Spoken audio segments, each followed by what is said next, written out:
सारेगामा कारवां mini भक्ति। भगवत गीता अध्याय 14। जय श्री कृष्ण। दोस्तों, सुनते सुनते भगवत गीता के 14वें अध्याय पर आ पहुंचे हैं। इस अध्याय का नाम है गुणत्रय विभाग योग। सत, रज और तम। इस दुनिया में ये जो भी खेल हो रहा है ना, सारी राजनीति, सारे रिश्ते, सारा काम धाम, सब इन्हीं तीनों गुणों का कमाल है। और ये बात भगवान श्री कृष्ण अर्जुन को स्वयं बता रहे हैं। मैं शैलेंद्र भारती आपका इस अध्याय में हार्दिक स्वागत करता हूं। आइए प्रारंभ करते हैं भगवत गीता का अध्याय 14, गुणत्रय विभाग योग। श्री भगवानुवाच परं भूयः प्रवक्ष्यामि ज्ञानानं मानमुत्तमं यज्ञात्वा मुनयः सर्वे परां सिद्धिमितो गतः। ज्ञान उस जल धारा की तरह है जो बड़े से बड़े पत्थर पर अपना प्रभाव छोड़ जाता है, लेकिन तभी जब वो निरंतर होता है। ज्ञान की साधना आसान नहीं है, लगे रहना पड़ता है। ऐसा ही कृष्ण इस श्लोक में कह रहे हैं। हे अर्जुन, समस्त ज्ञानों में भी सर्वश्रेष्ठ इस परम ज्ञान को मैं तेरे लिए फिर से कहता हूं। फिर से उस ज्ञान को बताएंगे जिसे जानकर बड़े बड़े ऋषि मुनि सिद्धि को प्राप्त हो गए थे। दोस्तों, कार चलती है लेकिन यह पता नहीं होता कि कहां जाना है। इसका ज्ञान उस ड्राइवर को ही होता है जो उसे चला रहा होता है। अगर आप चाहते हैं कि आप में और बिना ज्ञान के काम करने वाले में फर्क हो, तो ज्ञान हासिल करने की कोशिश करिए। इदं ज्ञानमुपाश्रित्य मम साधर्म्यमागताः सर्गेऽपि नोपजायन्ते प्रलयेन व्यथन्ति च। बार बार कितनी ही बार कृष्ण गीता में दोहरा चुके हैं कि ज्ञान जिसे हासिल हो जाता है वो परम सिद्धि को प्राप्त होता है, जन्म मरण के चक्कर से बच जाता है, मृत्युलोक में उसे नहीं आना पड़ता। अगर इतनी बार कृष्ण ने कहा है तो स्वाभाविक ही है कि यह सबसे बड़ी बात होगी। अपने इस ज्ञान के बारे में बताते हुए कृष्ण कह रहे हैं कि हे अर्जुन, इस ज्ञान में स्थिर होकर वह मनुष्य मेरे जैसे स्वभाव को ही प्राप्त होता है। वह जीव न तो सृष्टि के प्रारंभ में फिर से उत्पन्न होता है और न ही प्रलय के समय कभी व्याकुल होता है। मम योनिर्महद् ब्रह्म तस्मिन् गर्भं दधाम्यहं संभवः सर्वभूतानां ततो भवति भारत। ये जो प्रकृति है इसे ही योनि मानना चाहिए, यानी कि माता। कृष्ण कहते हैं कि 8 तत्वों वाली जड़ प्रकृति ही समस्त वस्तुओं को उत्पन्न करने वाली योनि है। जड़ प्रकृति, इसका अर्थ है जो भी अनकॉन्शियस है। दोस्तों, ये 8 तत्व हैं: जल, अग्नि, वायु, पृथ्वी, आकाश, मन, बुद्धि और अहंकार। और कृष्ण ब्रह्म यानी कि आत्मा को चेतना रूपी बीज की तरह स्थापित करते हैं। चेतना का अर्थ है कॉन्शियसनेस। इस जड़ चेतन के संयोग से ही सभी चर अचर प्राणियों का जन्म संभव होता है। अगर हमसे हमारी कॉन्शियसनेस छीन ली जाए दोस्तों, तो हम निर्जीव हो जाएंगे। जीवित और मृत में यही फर्क होता है। सर्वयोनिषु कौन्तेय मूर्तयः संभवन्ति यः तासां ब्रह्ममहद्यो निरहं बीजप्रदः पिता। कृष्ण कह रहे हैं कि जो भी प्राणी होता है, चाहे भालू हो या शेर, या फिर एक्सटिंक्ट हो चुके डायनासोर हो, या हम और आप, जो भी शरीर धारण करने वाले प्राणी हैं, उनको धारण करने वाली जड़ प्रकृति ही माता है, और कृष्ण ब्रह्म यानी कि आत्मा रूपी बीज को स्थापित करने वाला पिता। प्राणी का जन्म माता और पिता से ही संभव है। जो काया है, शरीर है, बॉडी है, बिना प्राण के वो जड़ प्रकृति है। और जब उस शरीर में प्राण आ जाते हैं, लाइफ आ जाती है, वो तभी संभव होता है जब उसमें आत्मा आती है, और वो आत्मा डालने वाले पिता कृष्ण ही हैं। सत्वं रजस्तमः इति गुणाः प्रकृति संभवाः निबध्नन्ति महाबाहो देहे देहिनमव्ययम्। चेतना आत्मा जड़ प्रकृति से कैसे बंधती है, उसी के बारे में कृष्ण इस श्लोक में बता रहे हैं। प्रकृति गुण 3 तरह के होते हैं: सात्विक गुण, राजसिक गुण और तामसिक गुण। ये तीनों गुण भौतिक प्रकृति से ही उत्पन्न होते हैं। प्रकृति से उत्पन्न तीनों गुणों के कारण ही अविनाशी जीवात्मा शरीर में बंध जाती है।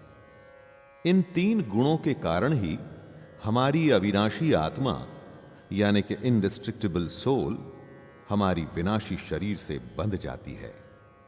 हमारा शरीर विनाशी है, यानी कि यह नष्ट हो जाने वाला है दोस्तों, लेकिन आत्मा नहीं। आत्मा और शरीर में यही संबंध है। तत्र सत्वं निर्मलत्वात् प्रकाशकमनामयं सुखसंगेन बध्नाति ज्ञानसंगेन चानघ। तीनों गुण एक तरह के बंधन हैं जिससे हमारी आत्मा शरीर से बंधती है। सतोगुण भी एक तरह का बंधन ही है, लेकिन सतोगुण अन्य गुणों की अपेक्षा अधिक शुद्ध होने के कारण पाप कर्मों से जीव को मुक्त करवाता है। मुक्त करके सतोगुण आत्मा को प्रकाशित करने वाला होता है। आत्मा हमारे अंदर ही है, लेकिन अज्ञान की वजह से हम उसे देख नहीं पाते, उसके बारे में जान नहीं पाते। सतोगुण हमको अज्ञान से दूर कर हमारा साक्षात्कार हमारी ही आत्मा से कराता है। क्योंकि सतोगुण भी बंधन ही है, तो इस गुण से जीव सुख और ज्ञान के अंधकार में बंध जाता है। रजोरागात्मकं विद्धि तृष्णा संग समुद्भवं तन्निबध्नाति कौन्तेय कर्म संगेन देहिनम्। जो आपको प्राप्त नहीं, उस वस्तु को प्राप्त करने की कोशिश तृष्णा होती है, और जो प्राप्त हो जाए उससे मोह को आसक्ति कहते हैं। इस श्लोक में कृष्ण रजोगुण के बारे में बता रहे हैं। रजोगुण कामनाओं और लोभ के कारण उत्पन्न होता है। इच्छाओं और लोभ के कारण ही हमारे अंदर रजोगुण आता है। इसी रजोगुण के कारण ही शरीरधारी जीव सकाम कर्मों में बंध जाता है। सकाम कर्म यानी कि कर्म करते हुए फल की अभिलाषा करना। रजोगुण हमें इस फल से बांधता है। कुछ गिनती के लोगों को छोड़ पूरी दुनिया कर्म के फल से बंधी हुई है, और उसकी वजह रजोगुण ही है। तमस्त्वज्ञानजं विद्धि मोहनं सर्वदेहिनां प्रमादालस्य निद्राभिस् तन्निबध्नाति भारत। तमोगुण को समझाते हुए कृष्ण कहते हैं कि शरीर के प्रति मोह के कारण अज्ञान से जो उत्पन्न होता है उसे तमोगुण कहते हैं। इसी तमोगुण के कारण जीव प्रमाद में आता है, यानी कि पागलपन में बेकार के काम करने की प्रवृत्ति में आता है। तमोगुण से ही आलस्य होता है, यानी कि आज के काम को कल पर टालने की प्रवृत्ति। और निद्रा भी तमोगुण का ही लक्षण है। निद्रा का अर्थ है अचेत अवस्था में न करने योग्य कार्य करने की प्रवृत्ति। कितनी ही बार कितने ही लोग मशीन की तरह बस काम करते रहते हैं दोस्तों, बिना सोचे समझे, किसी पागलपन, लालच या अज्ञान में बस लगे रहते हैं। वो प्रमाद और निद्रा का मिश्रण है और इसकी वजह होती है तमोगुण। सत्वं सुखे संजयति रजः कर्मणि भारत, ज्ञानमावृत्य तु तमः प्रमादे संजयत्युत। तीनों सात्विक गुण, राजसिक गुण और तामसिक गुण बंधन है।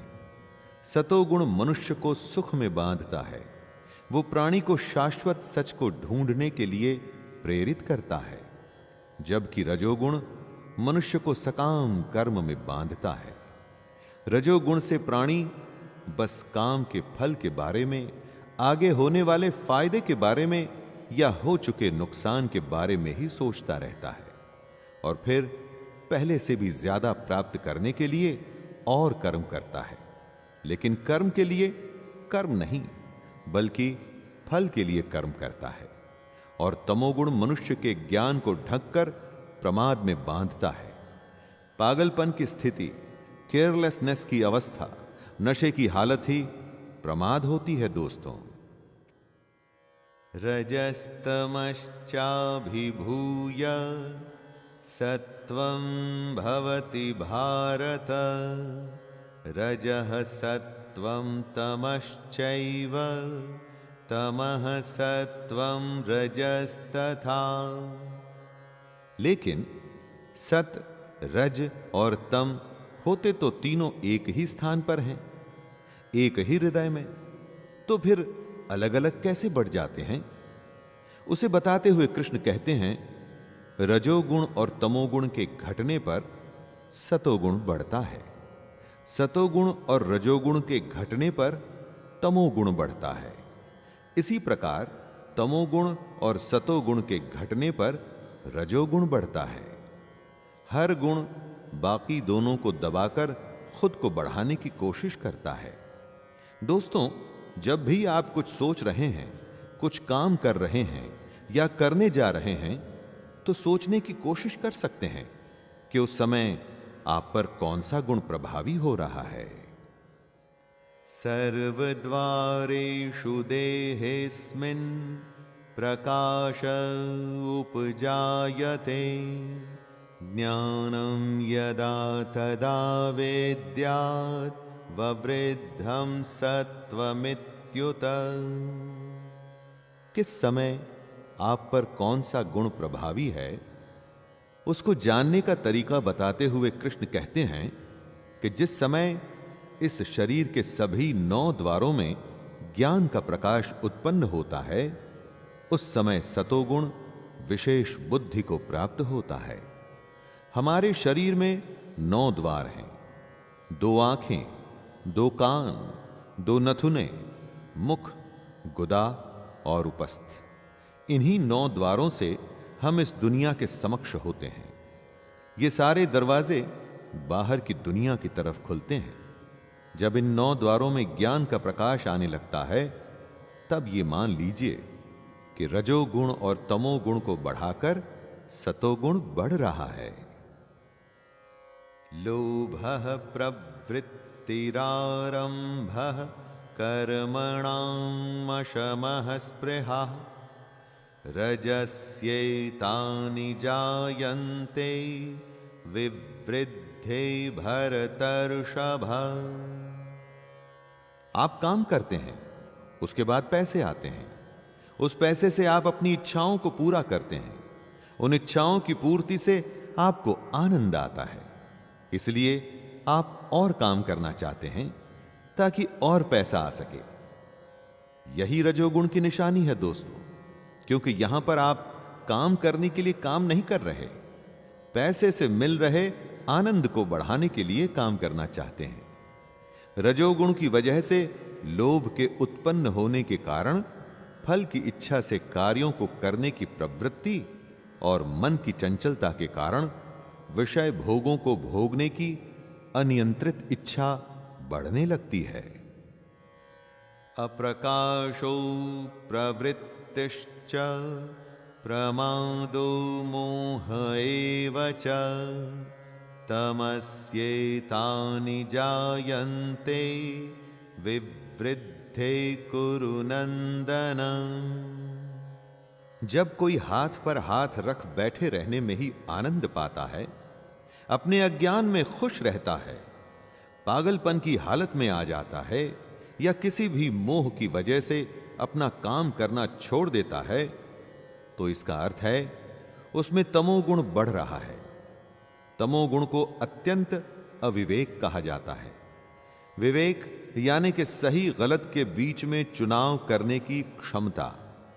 जब यह क्षमता एकदम ही खत्म हो जाती है, जब उस प्राणी को समझ ही नहीं आता कि वो जो कर रहा है वो एकदम गलत है और वो बस करता ही चला जाता है, करता ही चला जाता है, तो समझ लीजिए कि वो तमोगुण के वश में है।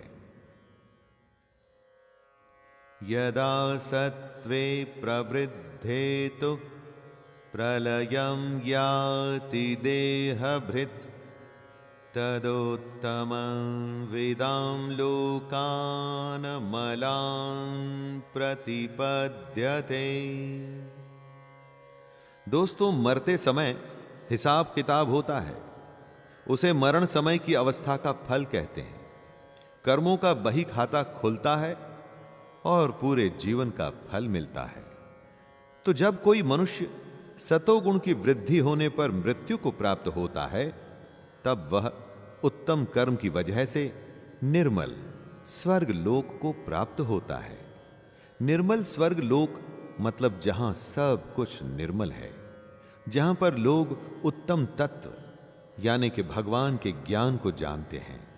जिसमें सतोगुण का भाव ज्यादा होता है, तो उसके मरने पर वो ऐसे स्वर्ग में जाता है जहां सब ज्ञानी हैं।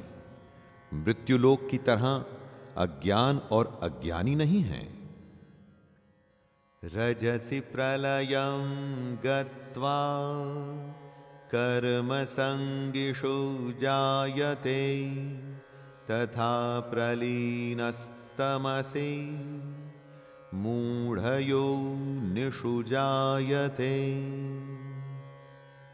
पूरा जीवन आप जो भी करते हैं उसका एक अकाउंट बनता रहता है दोस्तों, और अंत में इस अकाउंट की बैलेंस शीट चेक होती है। अंत समय में जब कोई मनुष्य रजोगुण की वृद्धि होने पर मृत्यु को प्राप्त होता है, तब वह सकाम कर्म करने वाले मनुष्यों में जन्म लेता है। जैसी करनी वैसी भरनी। जब इस जीवन में हमेशा रजोगुण प्रभावी रहा, यानी कि आप करके उसके फल के लोभ में ही सब कुछ करते रहे, तो अगला जन्म इससे अलग कैसे हो सकता है। और उसी प्रकार तमोगुण की बुद्धि होने पर मृत्यु को प्राप्त मनुष्य पशु पक्षियों आदि निम्न योनियों में जन्म लेता है। कर्मणः सुकृतस्याहुः सात्विकं निर्मलं फलं रजसस्तु फलं दुःखम् अज्ञानं तमसः फलम्। सतोगुण में जो कर्म किए जाते हैं उनका फल सुख होता है, शुभ कर्मों का। सात्विक कर्मों का फल भी शुभ और सात्विक ही होता है। वो फल जो ज्ञान से भरा होता है। रजोगुण में किए गए कर्म का फल दुख होता है। जब लोभ होता है तो आप बेचैनी में बस लगे रहते हैं, उसमें शांति नहीं होती। आपको पता नहीं लगता, लेकिन असल में आप दुख में ही होते हैं। क्योंकि जो सुखी होता है ना, वो तो संतुष्ट होता है दोस्तों, वो शांति में होता है। और तीसरे गुण तमोगुण में किए गए कर्म का फल अज्ञान होता है। जब आपको पता ही नहीं कि आप क्या कर रहे हैं, आलस या पागलपन की हालत में हैं, तो बदले में बस अज्ञान ही तो हासिल होगा। सत्त्वात् संजायते ज्ञानम रजसो लोभ एव च प्रमादमोहौ तमसो भवतो ज्ञानमेव च। सतोगुण से वास्तविक ज्ञान उत्पन्न होता है। वास्तविक ज्ञान यानी जो आपको ईश्वर तक ले जाए, जो आपको यह समझाए कि आप में उपस्थित आत्मा उसी परमात्मा का अंश है। यह हमारे अंदर अज्ञान की परत हटने के बाद ही संभव होता है। रजोगुण से निश्चित रूप से लोभ ही उत्पन्न होता है। लोभ कभी न खत्म होने वाली हालत होती है। आपको लगता है कि बस इतना हो जाए और उसके बाद आप रुक जाएंगे। ना, लोभ कभी नहीं रुकने देता दोस्तों। और तमोगुण से निश्चित रूप से प्रमाद, मोह, अज्ञान ही उत्पन्न होता है। इसीलिए तमोगुण तीनों में सबसे बुरी अवस्था होती है।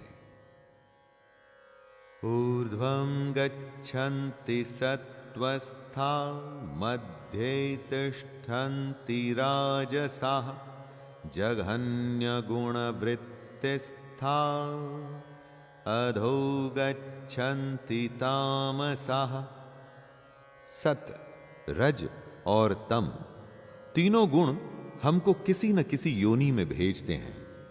तीनों गुण बंधन हैं, तीनों ही बांधते हैं। सतोगुण में स्थित जीव स्वर्ग के उच्च लोकों को जाता है। स्वर्ग के उच्च लोक यानी कि जहां ज्ञान होता है, ज्ञानी होते हैं, जहां दुख नहीं होता। रजोगुण में स्थित जीव मध्य में यानी कि पृथ्वी लोक में ही रह जाते हैं, यानी उनका फिर से जन्म होता है और वो वापस से मनुष्य योनि में आते हैं। और तमोगुण में स्थित जीव पशु आदि नीच योनियों में नरक को जाते हैं। नीच योनि से मतलब जो मनुष्य नहीं यानी कि जानवर हैं, वो कैसे अपने अज्ञान को दूर कर आत्मा को पहचानेगा? नान्यं गुणेभ्यः कर्तारं यदा दृष्टानुपश्यति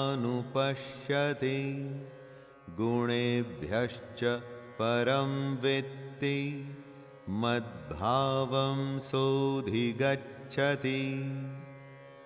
अगर सत, रज और तम तीनों ही बंधन हैं और ये हम में प्रकृति के कारण होते ही हैं, तो आपको लगेगा कि इनसे बचना संभव नहीं, किसी न किसी बंधन में बंधेंगे। परंतु ऐसा नहीं है दोस्तों। जब कोई मनुष्य प्रकृति के तीनों गुणों के अतिरिक्त अन्य किसी को करता नहीं देखता है और स्वयं को ही दृष्टा रूप से देखता है, तब वह प्रकृति के तीनों गुणों से परे स्थित होकर कृष्ण को, परमात्मा जानकर उसके दिव्य स्वभाव को ही प्राप्त होता है। आपको लगता है कि करने वाले आप हैं, यही भूल है। करने वाले ये तीनों गुण हैं।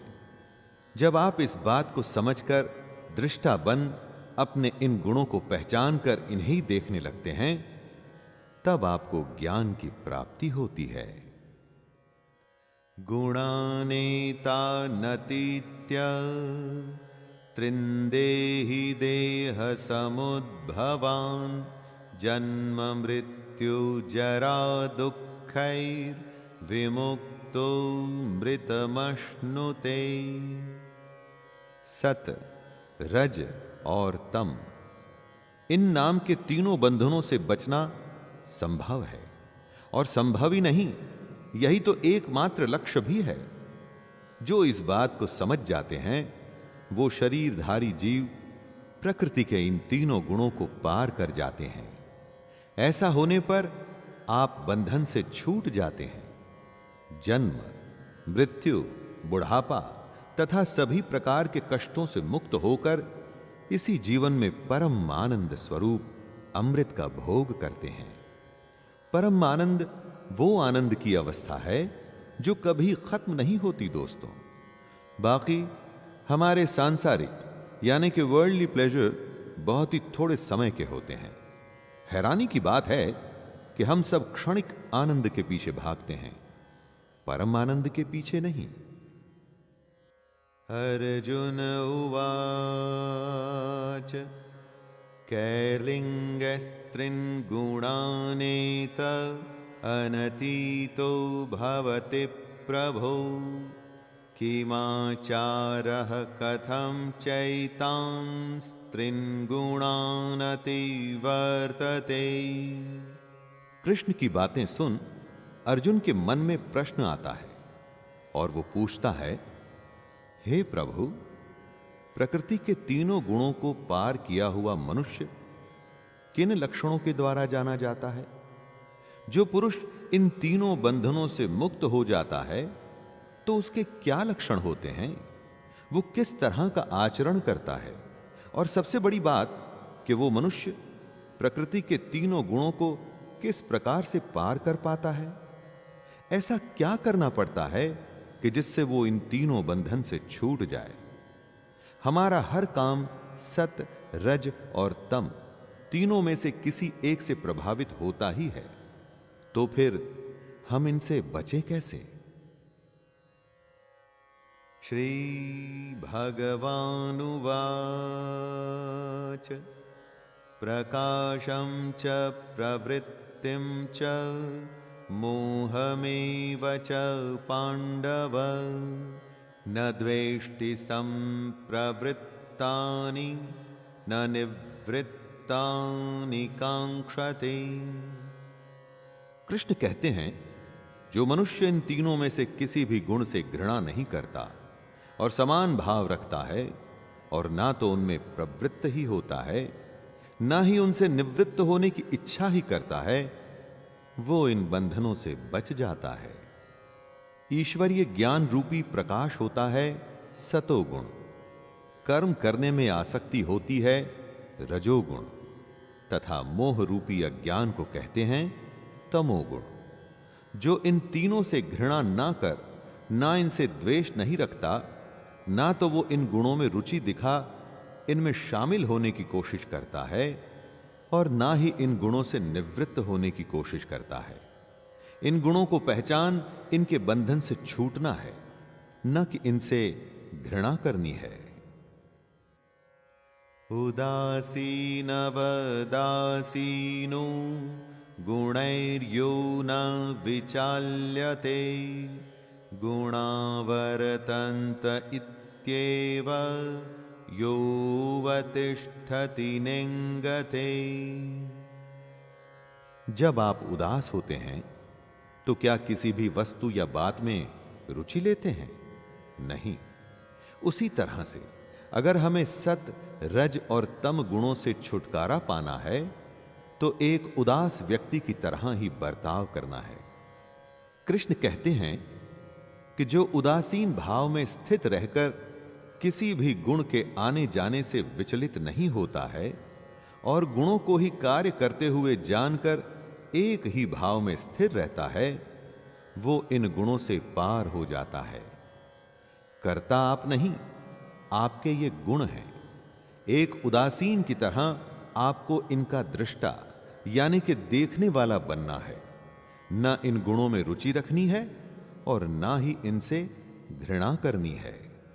समदुःख सुखः स्वस्थः समलोष्टाश्म काञ्चनः तुल्यप्रिया प्रियो धीरस् तुल्यनिन्दात्मसंस्तुतिः। समानता की स्थिति क्या होती है? जब आप सुख और दुख में समान भाव में स्थित रहते हैं, जब आप अपने आत्म भाव में स्थित रहते हैं, आपको बाहर के किसी भाव की आवश्यकता नहीं। जब आप मिट्टी, पत्थर और स्वर्ण को एक समान समझने लगते हैं, जब आपके लिए न तो कोई प्रिय है और न ही कोई अप्रिय, जब आप निंदा और स्तुति में अपना धीरज नहीं खोते, अगर आप इस तरह के समान भाव में आते हैं, तो इन तीनों सत, रज और तम गुणों के बंधन से बच सकते हैं। यही उस पुरुष के लक्षण होते हैं जो इन गुणों से पार पाता है। मानापमानयोस्तुल्यस् तुल्यो मित्रारिपक्षयोः सर्वारंभ परित्यागी गुणातीतः स उच्यते। प्रकृति के तीन गुणों सत, रज और तम से पार पाना आसान नहीं। अर्जुन ने सवाल किया था कि जो इनसे पार पाता है उसके क्या लक्षण होते हैं। उसी का उत्तर देते हुए कृष्ण बता रहे हैं कि जो मान और अपमान को एक समान समझता है, जो मित्र और शत्रु के पक्ष में समान भाव में रहता है तथा जिसमें सभी कर्मों के करते हुए भी कर्तापन का भाव नहीं होता है, ऐसे मनुष्य को प्रकृति के गुणों से अतीत कहा जाता है। सबसे बड़ी बात, कर्मों को करते हुए आप ये न समझिए कि उस कर्म को आप कर रहे हैं, उनको आपके गुण कर रहे हैं, अर्थात कर्ता वो हैं।